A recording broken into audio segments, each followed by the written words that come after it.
Okay, we are in Daniel chapter 2, finishing up Daniel chapter 2. And as a reminder, what had happened in Daniel chapter 2 was that the king had a dream, and he wouldn't reveal what his dream was to those who could interpret dreams. They had to tell him what the dream was, as well as the interpretation. He got very upset with them when they couldn't do it, and he threatened to kill them all. And Daniel and his three friends went into a prayer time, and Daniel was given both the interpretation and understanding of what the dream was. He told the king, and during that time of interpretation, we'll pick it up in verse 44. This is concerning the divine kingdom that would come as a result after Babylon, after Medo-Persia, after Greece, and after Rome. It says, "In the days of those kings, the God of heaven will set up a kingdom which will never be destroyed, and that kingdom will not be left for another people. It will crush and put an end to all the kingdoms, but it itself will endure. Inasmuch as you saw that a stone was cut out of the mountain without hands, and that it crushed the iron, the bronze, the clay, the silver, and the gold. The great God has made known to the king what will take place in the future, so the dream is true and its interpretation is trustworthy." So Daniel speaks of a kingdom that is going to come, that is going to be built without hands. And what he's speaking about is the Messianic kingdom. We are not in that kingdom now because the church doesn't crush anyone politically. And that is something that is never going to lack. But that will come when the time of the Gentiles is complete. And we know that the time of the Gentiles is a period in which we still live. And that will be complete at the second coming of the Messiah. But now the king is so impressed by this, we see the promotion of Daniel. And he had promised that anyone who could tell him what the dream was and its interpretation will be promoted. So look in Daniel chapter 2, verse 46. "Then King Nebuchadnezzar fell on his face and did homage to Daniel, and gave orders to present an offering and fragrant incense. The king answered Daniel and said, 'Surely your God is a God of gods and a Lord of kings and a revealer of mysteries, since you have been able to reveal this mystery.' Then the king promoted Daniel and gave him many great gifts, and he made him ruler over the whole province of Babylon and chief prefect over all the wise men of Babylon. And Daniel made request of the king, and he appointed Shadrach, Meshach, and Abednego over the administration of the province of Babylon, while Daniel was at the king's court." So remember, this is just Daniel's second year of school. He's a young man, and this then happens, and it says that when King Nebuchadnezzar heard and saw this, he was so impressed. And remember, this is a monarch who controls the world. He falls on his face and he does homage to Daniel, which is not unusual for a polytheistic worshiper in polytheism. To fall before the person doesn't mean that he regards the person as a god, but he regards him as a representative of a very strong God. And then he gives orders to present to Daniel, to present to him an offering and fragrant incense. So he now gives an order to present to Daniel an offering and fragrant incense as if he were a god. Now remember, Daniel is just a young man in school, and here's the monarch who rules the world, and he says, offer up to him an offering. Daniel's not in a position to say, no, don't do that. Very often the world will misinterpret what we tell them, what we speak, and I've seen this sort of thing. You know, when I was a graduate student, there was a postdoc, an Indian postdoc, and he and his wife were at the university there. She stayed at home, and he was a postdoc in the chemistry department.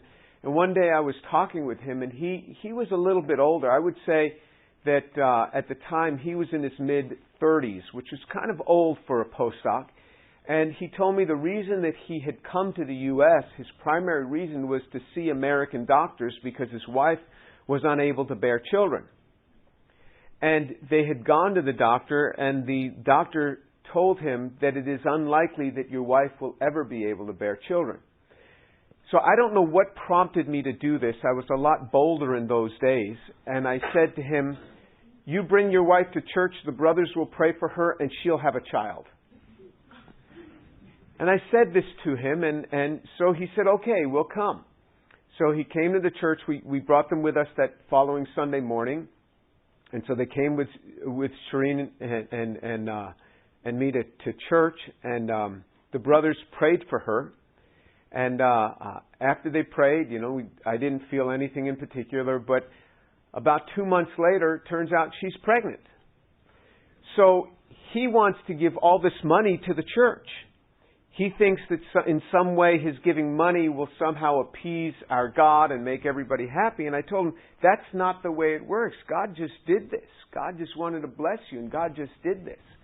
And so he misinterpreted some of the things that had gone on.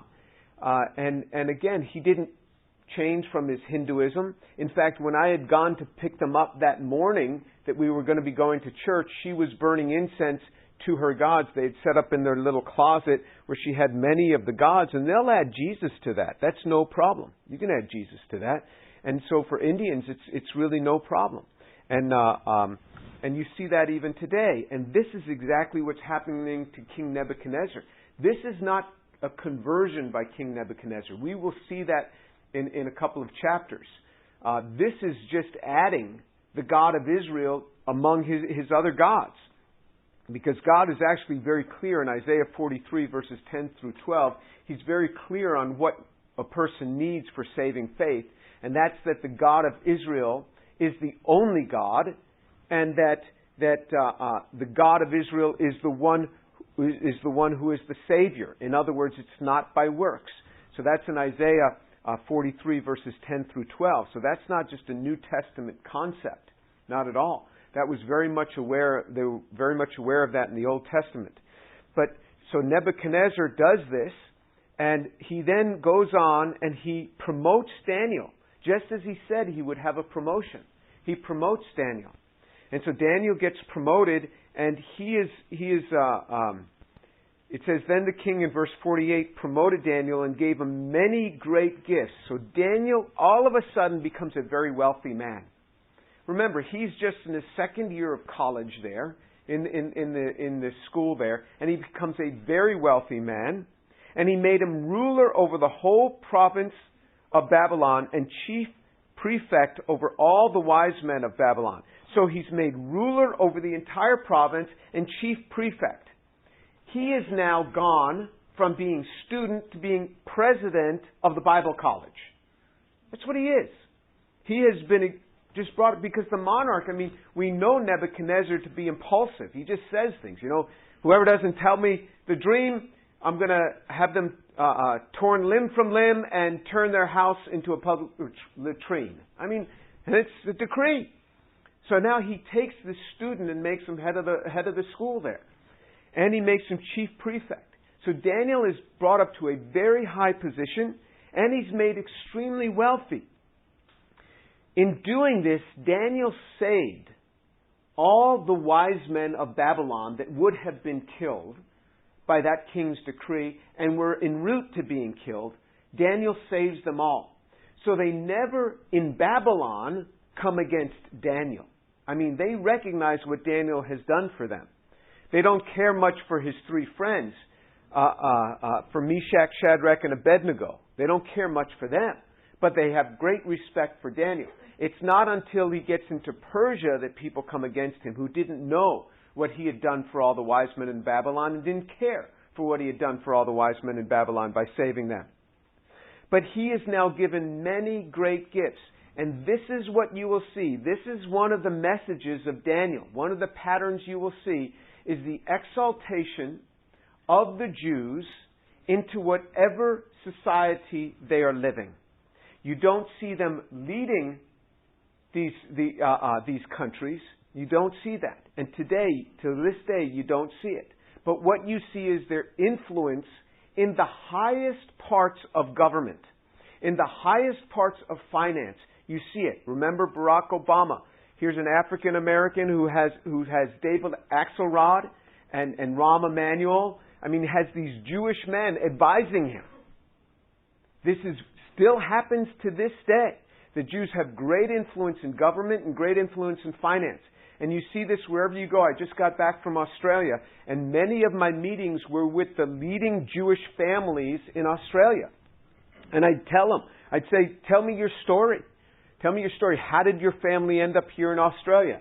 And either they were fleeing shortly before World War I, or they were fleeing shortly before World War II, and they ended up in Australia, and within a generation, within 30 years, they went from being new immigrants in those societies to being leading families, leading financial families and political families within that society. Really amazing the way you see the Jewish people come up in the world. But it's exactly what God promised. If you go to Deuteronomy chapter 8, He promises that He will do this. He will do this with these people. He promises. He says, I'm going to give you the ability to make wealth. And it's amazing. These people come in as immigrants. 20, 30 years later, they're leading families and nations in which they came in as immigrants with nothing. I said, tell me, how did your family make this money? They came to Australia with nothing. One guy said that he saw women going and they would kill their chickens. They would pluck their chickens, and so he just started a business where he would do chicken plucking.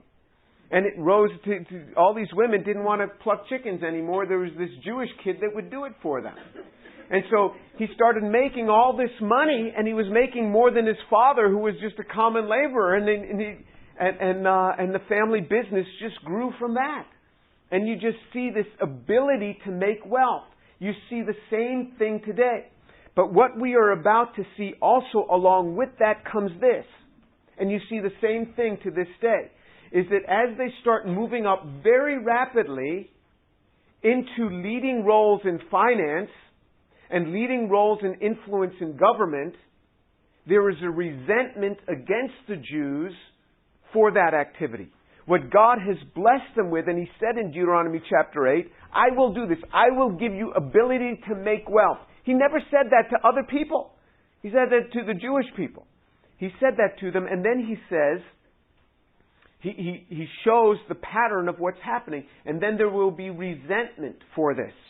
So that's what we're about to see. But Daniel now, what he does is he shows us this pattern for Daniel, is he shows this pattern where as he brings them up, they will then look out for other Jews in that society. So, what's about to happen, remember, this is just the second year, it says in Daniel chapter 2 at the start, this is the second year of Nebuchadnezzar. There's only been one attack on Jerusalem where he brought some of the key young people of the nobility. And so he brought some of the key young people, Daniel and his 3 friends among them.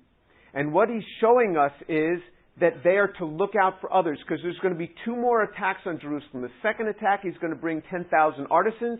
And the third attack, this is over an 18-year period. He's going to absolutely wipe out Jerusalem and take everyone who is there captive then to Babylon.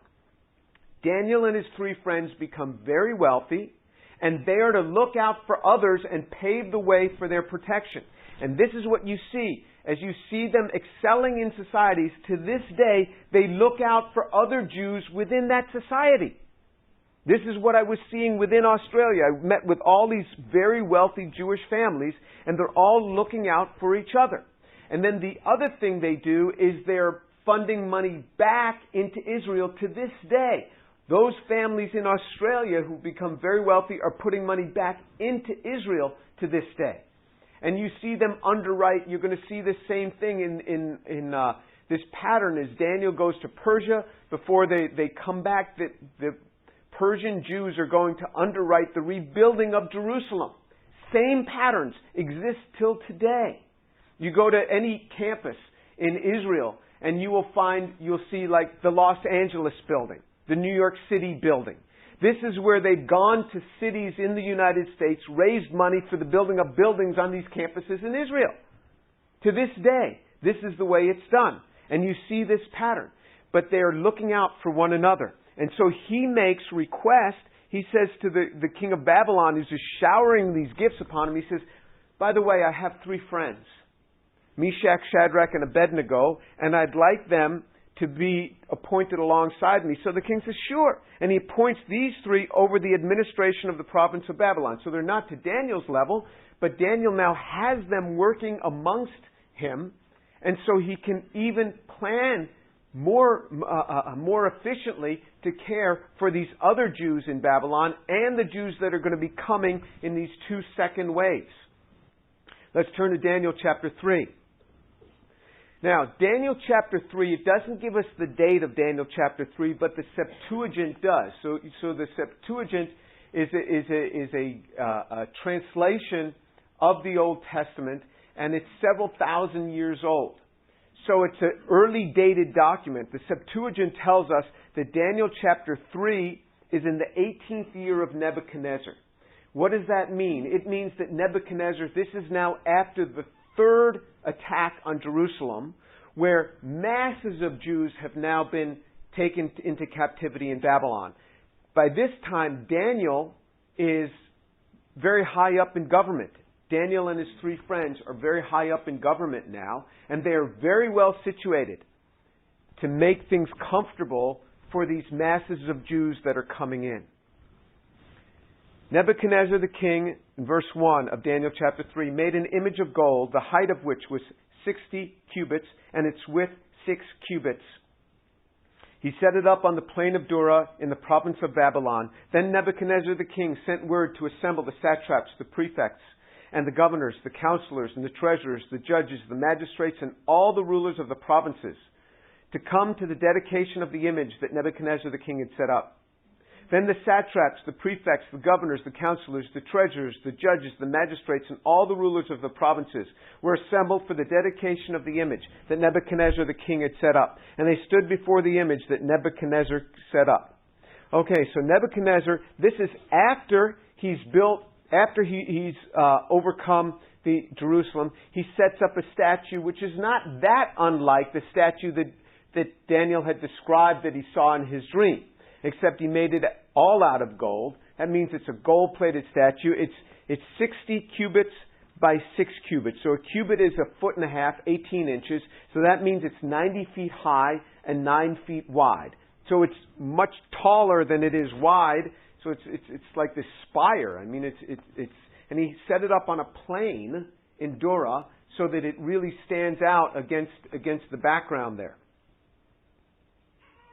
And it talks about being 60 cubits by 6 cubits.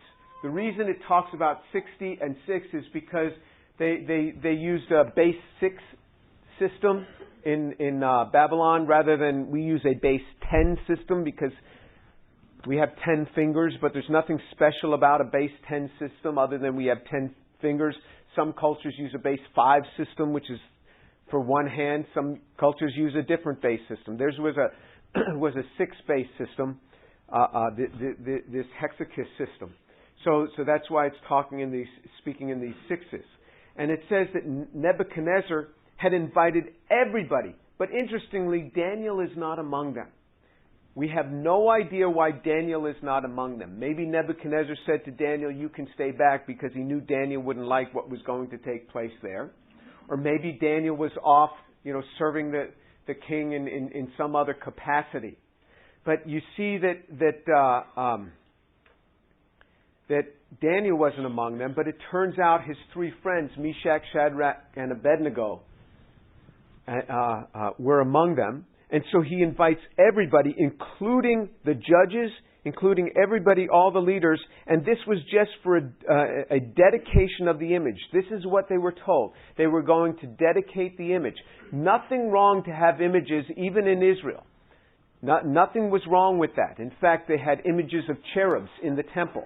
They had 3D statues of cherubs. They also had 2D images of the cherubs on the walls. God had Moses set up the image of a serpent in the wilderness that they were to look to. And if they had been bitten by a serpent, and then they would be saved if they looked to this. But what was not allowed was the worship of these images. When they started worshiping the images, they had to destroy the images. So when that serpent that God had told them to set up was being worshipped, one of the kings, I believe it was Hezekiah, destroyed that image because the people started to worship it. They were never to worship these images. But there was nothing wrong with there being images. This is why, it doesn't bother me a lot that Catholics set up images as long as they're not worshiping them, and I think most of them don't worship the image. It doesn't particularly bother me. But I know it bothers some people. It doesn't particularly bother me. Because in Israel, they were allowed to have images. They were not, though, to worship them, and they were not to make an image that was something that resembled God. So this was just to a dedication. So nothing wrong with Meshach, Shadrach, and Abednego going to a dedication of an image that the king had set up. And then it says, in verse 4, there's a surprise. It says, then the herald loudly proclaimed, to you the command is given, O peoples, nations, and men of every language, that at the moment you hear the sound of the horn, the flute, the lyre, the trigon, the psaltery, the bagpipe, and all kinds of music, you are to fall down and worship the golden image that Nebuchadnezzar has set up. But whoever does not fall down and worship shall immediately be cast into the midst of a blazing fire. Therefore, at that time, when all the peoples heard the sound of the horn, the flute, the lyre, the trigon, the psaltery, the bagpipe, and all kinds of music, all the peoples, nations, and men of every language fell down and worshipped the golden image that Nebuchadnezzar the king had set up. So he invites them to a dedication. They all get out there and he says, psych, you all got to worship this image now. So the herald proclaims that when you hear this music, everybody is to worship. Fall down immediately and worship, and if they don't, they're going to be cast into the midst of a furnace of blazing fire. And they had the furnaces right there, so you could look and see the furnaces. Now, the furnaces, they were very thin on the top where the smokestack was and where the entry was for the smokestack, and then they would expand out. And then at the base, there was a small doorway opening that you could go in ultimately and clean out the ashes from the furnace. But they would add material from the top. So there was this ramp generally that was built with earth under it, keeping up the ramp, and it was very high. And so it would be maybe like 20 feet high going up, and then you would add things from the top into this furnace. And so he says, oh, and by the way, if you don't fall down and worship, you're going in that furnace. Now remember, he's a very hasty monarch. I mean, he can do whatever he wants. And he is a monarch. He doesn't have to obey the laws of the land like they did in Persia. He himself is above the law. And so this is what all of a sudden they're confronted with. And so now Meshach, Shadrach, and Abednego, who are among them, find themselves all of a sudden in this situation where they're being asked to worship this image that's been set up. And remember, the primary reason why they've been taken into captivity, the primary reason is because of idol worship. The primary reason why Israel is in captivity in Babylon, while Judah is in captivity, and the greater portion of Israel had been taken by the Assyrians into captivity, the primary reason was idol worship. And that's why you see after that 70-year captivity, when they came back into the land, after this time, when they come back into the land, you never see idol worship being a problem among the Jewish nation. Never again do you see it. You see plenty of idol worship before this captivity in Babylon. After Babylon, never do you see idol worship as a nation among Israel. They are very, very careful about that. In fact, Jews in particular are extremely sensitive about idol worship. And it's something they avoid at all costs. And so when they set up the Mishnaic law with the Talmud and the Mishnah, they have many, many rules to make sure that they guard against idol worship. It got them in big trouble in that first captivity, and they know it, and it was never a problem again. So people who say, well, Jews were idol worshipping. Not after that first captivity. Not after that first diaspora. Never again did they do that. And in fact, having Jews in the body of Christ, having Messianic believers among Gentile believers, can keep Gentile believers from falling into idol worship. Because you will find Messianic believers extremely sensitive about that sort of thing, coming from a Jewish background. And so they were particularly careful about this. Now in verse 8, for this reason at that time Chaldeans came forward and brought charges against the Jews. They responded and they said to Nebuchadnezzar the king, O king, live forever. You, O king, have made a decree that every man who hears the sound of the horn, the flute, the lyre, the trigon, the psaltery, and the bagpipe, and all kinds of music, is to fall down and worship the golden image. But whoever does not fall down and worship shall be cast into the midst of the furnace of blazing fire.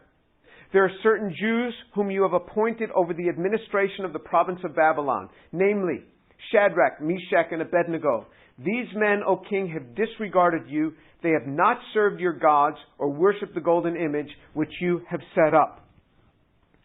Okay, so it was for this reason, in verse 8, for this reason at that time, for this reason, for the reason concerning the worship of this idol at that time. So this is not weeks or months later. At that time, same time. The Bible is very specific. It tells us exactly when. It was still while they were there, on that plain of Dura, during this dedication, in which they were all of a sudden told to start bowing down and worshiping this idol that Nebuchadnezzar had set up in this polytheistic society. And the worship of this idol will bring them subservient to the laws of this land.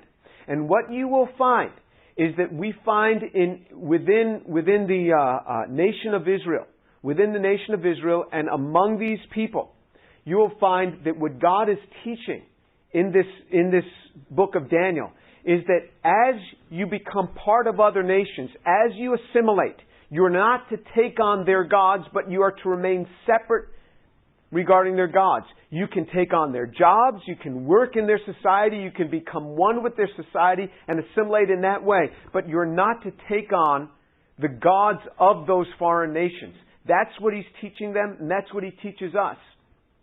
And he teaches us to be careful of it. And so in verse 8, it's the Chaldeans, or the Chaldeans, that are the ones who brought the charge against the Jews. So remember, there's many people there, many people from other nations are there. But it's the Chaldeans, the local people, are coming against these Jews.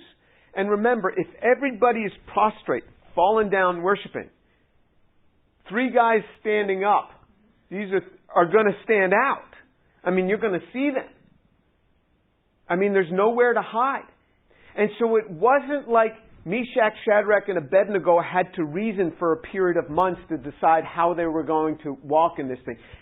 The decision for them was already made. I mean, all of a sudden, when this dedication became a time of worship, they were not about to fall down. That decision in their mind had already been made up. It was already clear to them. That decision had been made. And remember the context in which these men had gone to school and had now served. And so this is 18 years from the time that they had been in Babylon. So they've been in Babylon for 18 years. That's a long time. There's plenty of time to be assimilated in many ways. They were not going to bow down. And remember how they had been trained. Nebuchadnezzar is very smart. You want to get the mind of a people? What do? You take their young people, your age. You take their young people and you put them into classes and you instruct them in the ways you want them instructed for 3 years. You take away their language and you teach them this new language. You take away their culture and you teach them this new culture. You have them eat the food of your culture. You have them embrace the things of your culture. And you start to work on their minds so that they become one and subservient to your nation. This was 2,500 years ago. I mean, the things that you learn as young people have a huge influence on you. The things that professors say to you in classes have a huge influence upon you. And I can see young people and even their attitudes change over a period of 4 years in college. I see it all the time. I can see how they come in. I can see how they graduate. Some of the change is for good. Some of the change is not for good. I can see how they can pick up the attitudes of their professors. You say, well, the professor says things that I don't always accept it. But you'd be surprised how much a professor can have an influence. When I first came to Rice, students used to come to me. This was 17 years ago. They used to come to me and they used to say, this professor so-and-so is always talking about how stupid Christians are. And I said, well, why don't you ask that professor to tell you how stupid I am? Tell them that I'm a Christian and I'm a vocal Christian about this, and ask them how stupid I am. Well, the professors in that particular subject area who used to say that stopped saying it because nobody wanted to go toe-to-toe with me because I'd have met with them. Say, okay, tell me how stupid I am. And so they stopped saying it because there's huge influence that can come. And this is why we need believers in academics. We need believers to be there in academics to take a stand. Some of you are going to be called into academic positions. Some of you are going to be called into positions where you're professors. And you have to be there to take a stand. This is a very necessary role. So that young people can see that it's okay to be a believer in the God of Israel. That it's okay to be a worshiper of the Lord Jesus Christ, the Son of God. And to still be intelligent and be at the top of your field. And this is what he teaches us. He will take Jews, He will take believers, and He will set them in top positions, just like He said, I will give you the ability to make money. He gives us the ability to be leaders in our field so that we can stand out and take a stand and have a position. Because we need to take a stand, and the decision was already made. The decision was already made in their hearts.